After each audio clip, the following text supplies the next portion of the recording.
नमस्कार दोस्तों, स्वागत है आपका हमारे YouTube चैनल एजुकेशन टाइम में। आज हम बात करते हैं एग्रीकल्चर मतलब कृषि के बारे में। देखिए, भारत एक कृषि प्रधान देश है, ठीक है। जिसका 54% भाग कृषि पर निर्भर करता है। भारत का 54% भाग कृषि पर निर्भर करता है। भारत में 15 कृषि जलवायु प्रदेश पाए जाते हैं। हर पौधा अपने अलग अलग जलवायु के ऊपर निर्भर करता है, ठीक है। इन जलवायु के आधार पर कृषि को 3 भागों में बांटा गया है। पहला है खरीफ की फसल, दूसरा है रबी की फसल तथा तीसरा है जायद की फसल। तो आइए इनको अपन पढ़ते हैं। तो पहले बात करते हैं अपन खरीफ की फसल की। पहले बात करते हैं खरीफ की फसल। ये खरीफ की फसल मानसूनी काल की फसल है। मानसूनी काल यह जून जुलाई में बोई जाती है। जून जुलाई, ठीक है। यह जून जुलाई में बोई जाती है और अक्टूबर में काटी जाती है। खरीफ की फसल जून जुलाई में बोई जाती है और अक्टूबर में काटी जाती है, ठीक है। काटी जाती है। इन फसलों के अंतर्गत खाद्यान्न फसलें कौन कौन सी हैं देख लेते हैं।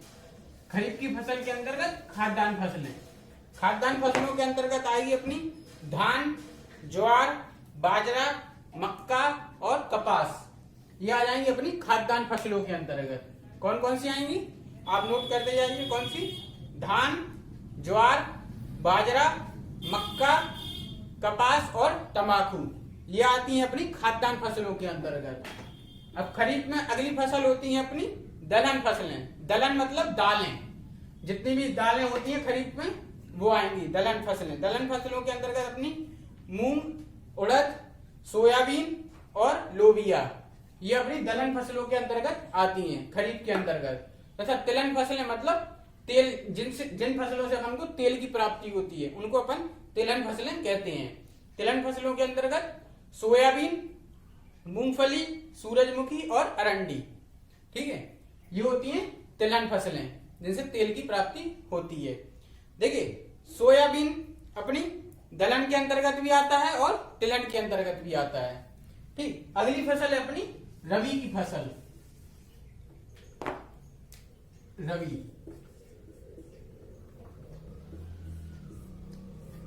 रबी की फसल अपनी शीत ऋतु की फसल है। कैसी? शीत ऋतु की। यह सर्दी के मौसम में बोई जाती है तथा अप्रैल मई के माह में काटी जाती है, ठीक है। रबी की फसल।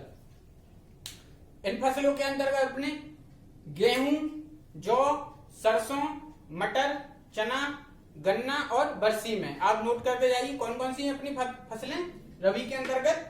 गेहूं, जौ, सरसों, चना, मटर और बरसीम, ये अपनी रबी के अंतर्गत आती हैं। और अगली अपनी खरीफ की फसल।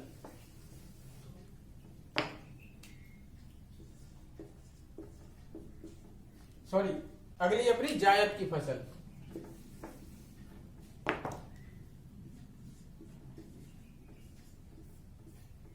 अगली जायद की फसल रबी और खरीफ के बीच में से बोया जाता है। मतलब रबी की फसल और खरीफ के फसल के बीच का जो मौसम होता है उस मौसम में जायद की फसल को बोया जाता है। इन फसलों की विशेषता यह है कि यह पानी की कमी को पूरा करती हैं, ठीक है। गर्मी के मौसम में जब आप देखते हैं कि ककड़ी, तरबूज ये सब आते हैं तो ये सब जायद की फसल के अंतर्गत आते हैं, ठीक है। ये इन फसलों के अंतर्गत अपने कौन कौन से आ जाएंगे नोट करते जाइए। तरबूज, खरबूज, ककड़ी, खीरा, मूंग और उड़द भी शामिल है। मूंग और उड़द अपने दलहन के अंतर्गत आते हैं। और जितनी भी पानी की कमी पूरे करते हैं फसलें वो सब अपनी जायद के अंतर्गत आती हैं। अब इनके बाद अपनी कुछ अलग अलग फसलें भी आती हैं। जैसे 3 तो अपनी इंपॉर्टेंट हैं और जो अलग से आती हैं वो होती हैं, जैसे पहले बात कर लें अपन कंटूर कृषि।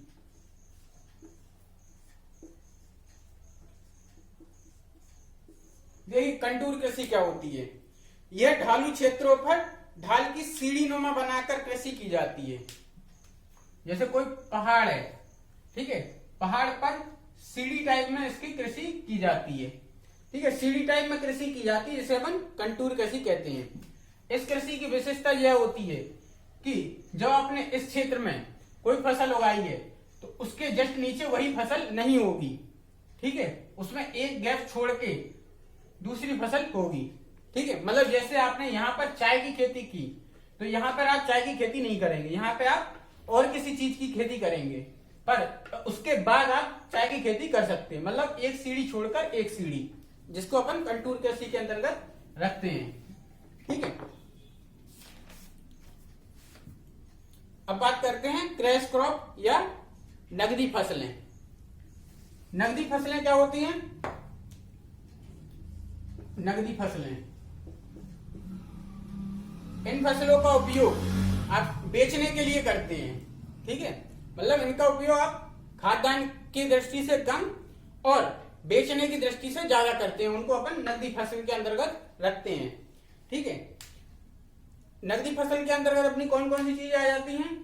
जैसे कि अपना गन्ना, चाय, रबड़, जूट, ये सब अपनी नगदी फसलों के अंतर्गत आते हैं, ठीक। अब बात करते हैं अपन खरपतवार की। खरपतवार क्या होती है? अगला है खरपतवार। देखिए खरपतवार क्या होती है? जिन फसलों पर कीट पतंगे बहुत ज्यादा लगती हैं, ठीक है, या खरपतवार ज्यादा उगती है, तो मुख्य फसल के साथ जो खरपतवार लगाया जाता है उसे ट्रैप क्रॉप कहते हैं। मतलब ट्रैप क्रॉप मतलब खरपतवार कहते हैं, ठीक है। जैसे आपने देखा होगा कि बीच में यहाँ एक खेत है, ठीक है, खेत में गेहूं उग रहा है, ठीक है। जैसे कीड़े आते हैं तो वो गेहूं को नष्ट करते हैं, पर अपन क्या करते हैं कि इसके चारों तरफ ऐसी फसल लगाते हैं जिससे कीट गेहूं को ना खाकर इसके चारों तरफ की फसल को खाते हैं, जिससे अपनी गेहूं की फसल बच जाती है। तो जो अपने चारों तरफ जो फसल लगाई है उसको अपन खरपतवार कहते हैं, ठीक है। अब बात करते हैं आगे। अब है एनर्जी क्रॉप।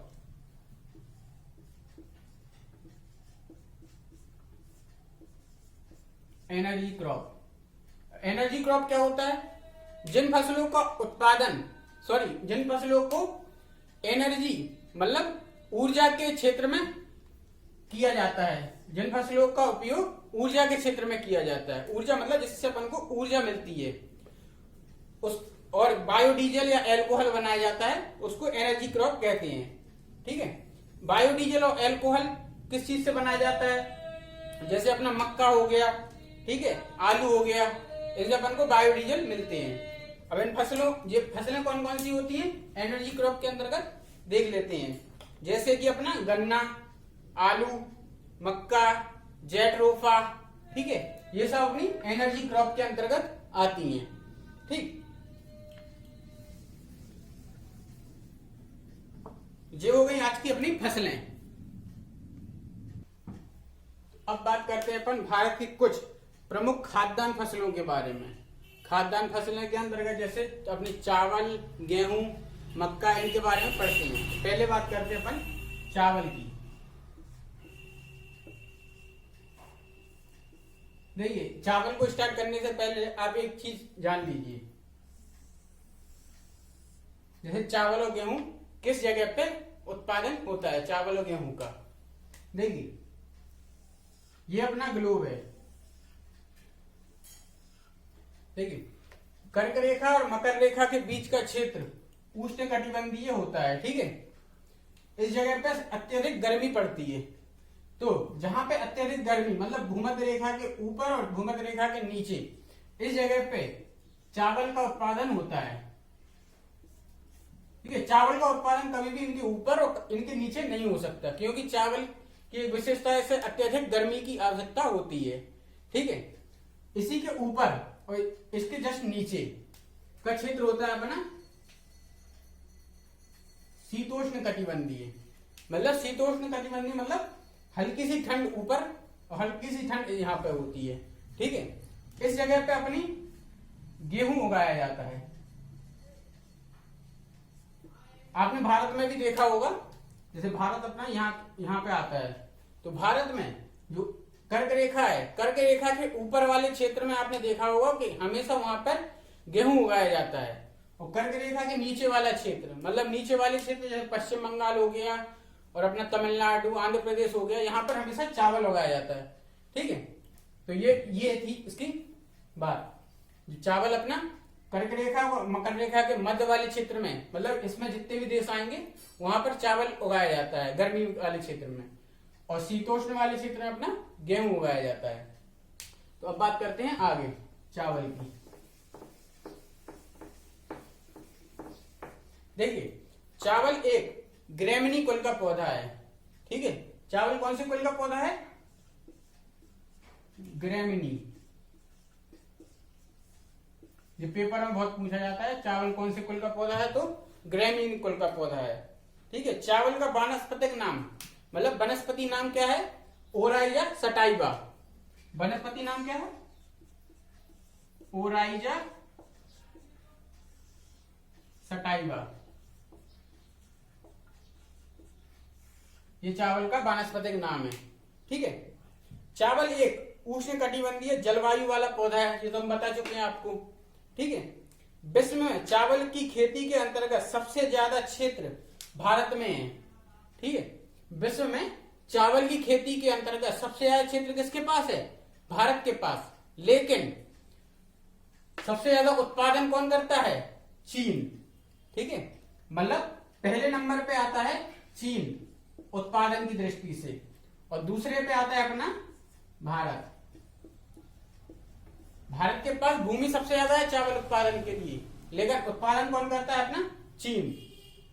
ठीक है, अब बात करते हैं भारत के अंतर्गत। देश में मुख्य रूप से पश्चिम बंगाल और तमिलनाडु में 3 प्रकार की चावल की फसलें उगाई जाती हैं।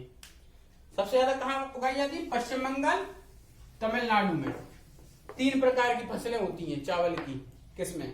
ठीक है, जिसमें से पहली है अपनी ओस। ये चावल की किस्म का नाम है। ठीक है, ओस। यह शरद ऋतु में बोई जाती है, यह शरद ऋतु की फसल है। ठीक है, दूसरी अपनी अमन।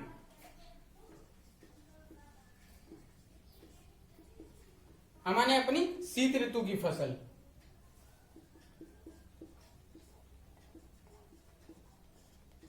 और तीसरी अपनी बोरो, ये अपनी ग्रीष्म ऋतु की फसल है।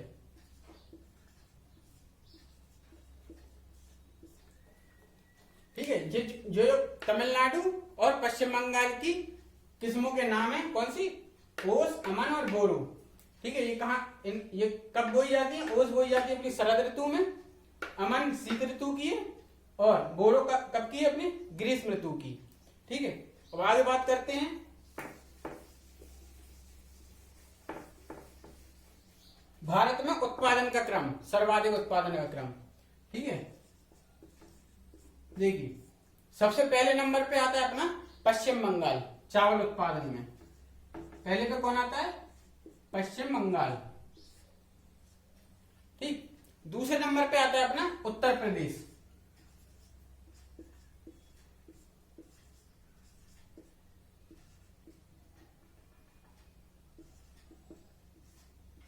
देखिए, उत्तर प्रदेश वैसे तो कर्क रेखा के ऊपर है, पर उत्तर प्रदेश में अनुकूल दशाएं पाई जाती हैं चावल उत्पादन के लिए, इस वजह से यहाँ पे चावल होता है।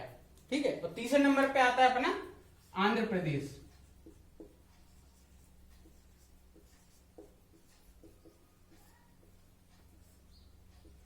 तीसरे पे आंध्र प्रदेश। ठीक है, ये क्रम आपको याद रखना है। ठीक है, चावल उत्पादन का क्रम सबसे ज्यादा पश्चिम बंगाल में, दूसरे नंबर पे उत्तर प्रदेश, और तीसरे नंबर पे आंध्र प्रदेश में चावल उत्पादन होता है। अब बात करते हैं प्रति हेक्टेयर चावल का उत्पादन कौन करता है। ठीक है, ये तो सबसे ज्यादा का है।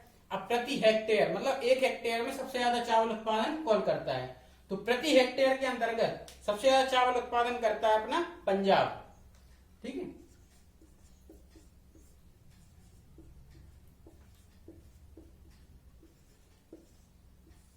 प्रति हेक्टेयर में कौन करता है अपना? पंजाब। ठीक है, अब आगे बात करते हैं। अच्छा, यह क्यों करता है? क्योंकि पंजाब देश का सर्वाधिक सिंचित राज्य है। ठीक है, यहाँ पे सबसे ज्यादा सिंचाई की जाती है, सिंचित राज्य। ठीक, पंजाब का 97% सिंचित क्षेत्र में के अंतर्गत आता है। पंजाब भारत में सबसे ज्यादा सिंचित राज्य के अंतर्गत आता है। यहाँ पर 97% सिंचाई की जाती है। ठीक, चावल की खेती के अंतर्गत सबसे ज्यादा क्षेत्र पश्चिम बंगाल में है, लेकिन उत्पादन में सबसे आगे कौन है? आंध्र प्रदेश। ठीक है, सबसे ज्यादा क्षेत्र किसके पास है? पंजाब के सॉरी पश्चिम बंगाल के पास, पर सबसे ज्यादा उत्पादन कौन करता है? आंध्र प्रदेश। ठीक है, चावल को अत्यधिक धुलने और पॉलिश करने से चावल की ऊपरी परत पर B1 को अपन क्या कहते हैं? थायमीन की कमी आ जाती है। ठीक है, थायमीन की कमी हो जाती है, जिससे अपन को कौन सा रोग हो जाता है? बेरी रोग। ठीक है, क्या है? चावल को अत्यधिक धोने या उस पर पॉलिश करने से उसकी ऊपरी परत पर B1 की कमी आ जाती है। चावल की ऊपरी परत पर विटामिन B1 होता है। ठीक है, जिससे बेरी रोग होता है। और चावल को ज्यादा धोने से या पॉलिश करने से उस पर कमी आ जाती है, जिससे बेरी रोग हो जाता है। आगे बात करते हैं।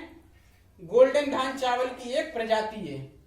ठीक है, गोल्डन धान चावल की एक प्रजाति है, जिसमें विटामिन ए बीटा कैरोटीन अधिक मात्रा में पाया जाता है। ठीक है, वैसे नॉर्मली चावलों में कौन सा पाया जाता है? B1, पर गोल्डन धान होता है जो, उसमें विटामिन ए पाया जाता है। ठीक है, बीटा कैरोटीन। ठीक है, शीर्ष क्षेत्रफल धारक राज्य यूपी और राजस्थान है। सर्वाधिक सिंचित फसल गन्ना और गेहूं की होती है। सर्वाधिक सिंचित फसल कौन सी है अपनी? गन्ना और गेहूं। शीर्ष कृषि निर्यात चावल और कपास। ठीक है, अपन सबसे ज्यादा निर्यात किस चीज का करते हैं? चावल का और कपास का। ठीक है,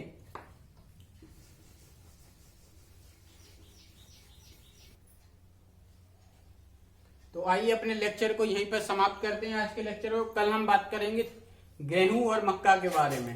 ठीक है, अगर आपको आज का लेक्चर अच्छा लगा हो तो चैनल को लाइक, शेयर एंड सब्सक्राइब करें। धन्यवाद।